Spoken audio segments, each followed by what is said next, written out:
Hello दोस्तों, आप सभी को पवित्र पिता प्रभु यीशु मसीह के मीठे और मधुर नाम में जय मसीह की। आज की इस प्रार्थना सभा में आप प्रत्येक भाई बहन का स्वागत करते हैं और हमारे यूट्यूब चैनल ग्रेसफुल गॉस्पेल में आप सभी को आमंत्रित करते हैं और स्वागत करते हैं।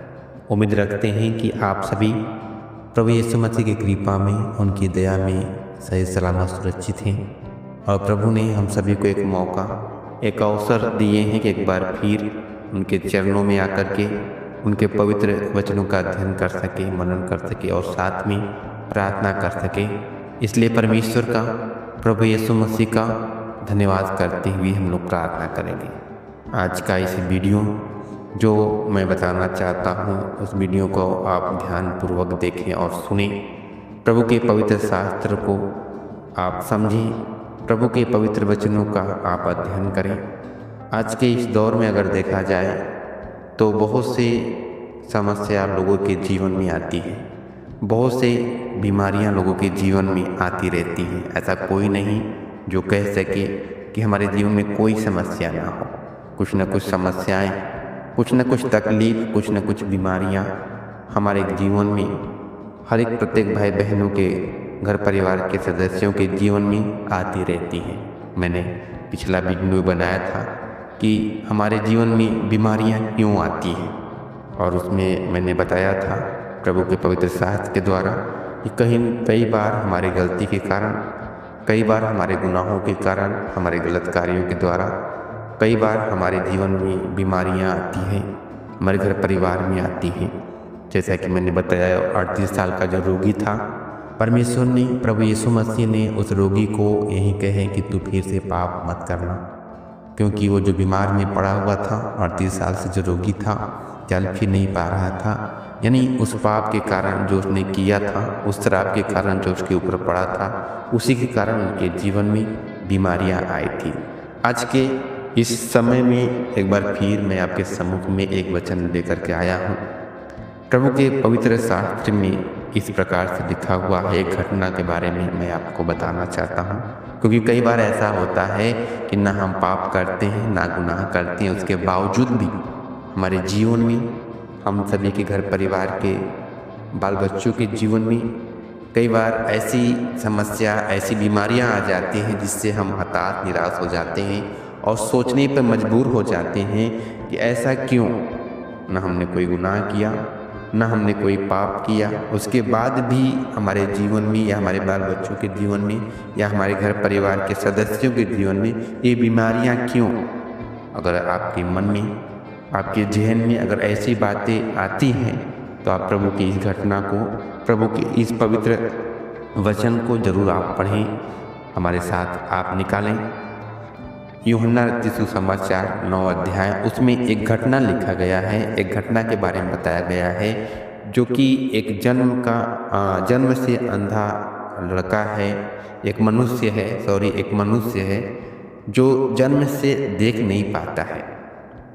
जब प्रभु यीशु मसीह अपने चेलों के साथ वो एक मार्ग में होकर के जा रहे थे, मंदिर में से जब बाहर निकल रहे थे, उसी समय बाइबल बताती है, अगर आप उस अध्याय को पढ़ेंगे तो उसमें लिखा है कि जब प्रभु यीशु मसीह अपने चेलों के साथ मंदिर से बाहर निकल करके आ रहे थे तो मार्ग में एक मनुष्य जो जन्म से अंधा था, शायद वो भीख मांग रहा होगा, ऐसा लिखा नहीं है, मगर जो जन्म से अंधा है, अगर वो मंदिर के दरवाजे के पास खड़ा है तो अनुमान लगा सकते हैं कि वो शायद भीख मांगने के लिए वहाँ पे बैठा होगा। जब प्रभु यीशु मसीह के चेलों ने देखा तब उनको बहुत ही उस व्यक्ति के ऊपर जो जन्म से अंधा था, उन पर बहुत ही उन सभी को दया आया, तरस आया कि ऐसा क्यों, क्या इसने पाप किया, क्या इनके माता पिता पाप किए। ऐसे विचार उनके मन में आया। उन्होंने कहा, अगर आप पढ़े वचन को यूहन्ना सुसमाचार 9 अध्याय के 2 वचन में, तो इसमें इस प्रकार से लिखा हुआ है, उसके चेलों ने उससे पूछा, हे रबी, किसने पाप किया था कि यह अंधा जन्मा, इस मनुष्य ने या इसके माता पिता ने। वो चेले, प्रभु यीशु मसीह जो चेले थे, उन्होंने प्रभु यीशु मसीह पूछा कि ये प्रभु ऐसा क्यों, ये मनुष्य जन्म से अंधा क्यों है। इसकी दशा ऐसी क्यों है, ये क्यों परेशान है, ये क्यों उदास होकर के आज मंदिर के दरवाजे के पास बैठा हुआ है।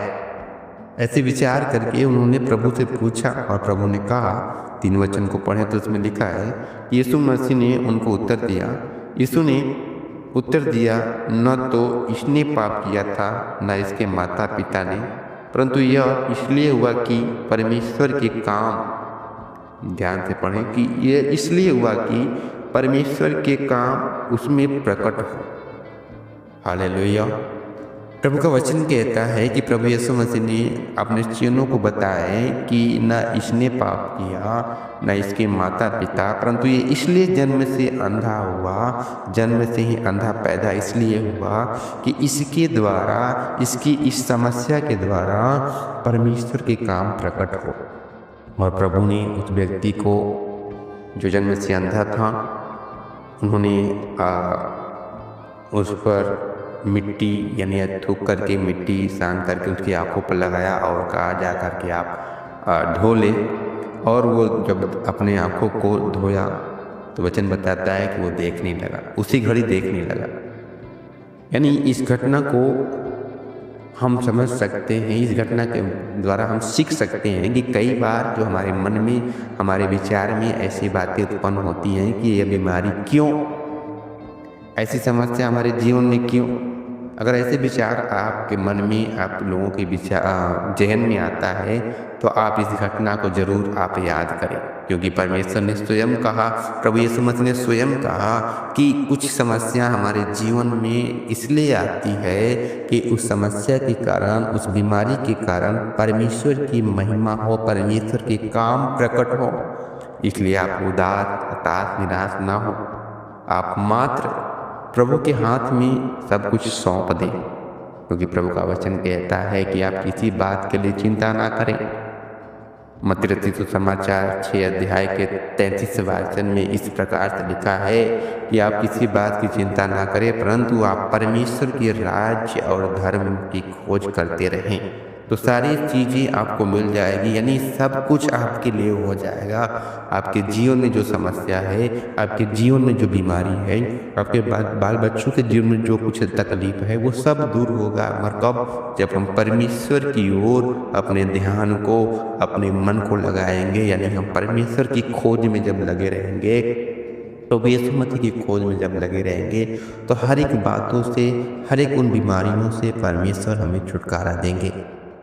आप कभी घबराएं ना, कभी उदास ना हो सकता है कि जो समस्या आपके जीवन में है वो दूर नहीं हो पा रही है। आपने पाप भी नहीं किया, आपने गुनाह भी नहीं किया, फिर भी आपके जीवन में अगर समस्या है तो समस्या को आप प्रभु के हाथ में सौंप दें और प्रभु से प्रार्थना करें कि प्रभु क्या आपकी क्या मर्जी है, आप क्या चाहते हैं। प्रभु की जो इच्छा होगी वो आपके जीवन में पूरा करेंगे, क्योंकि इस घटना के द्वारा मैंने आपको बतलाया, आपको आपके सम्मुख में ये बातें रखी कि कुछ बीमारियां यानी कुछ समस्याएं या जो कुछ भी हमारे जीवन में हो रहे हैं उटपटांग, वो जो कुछ होता है कहीं ना कहीं परमेश्वर के काम प्रकट होने वाले हैं।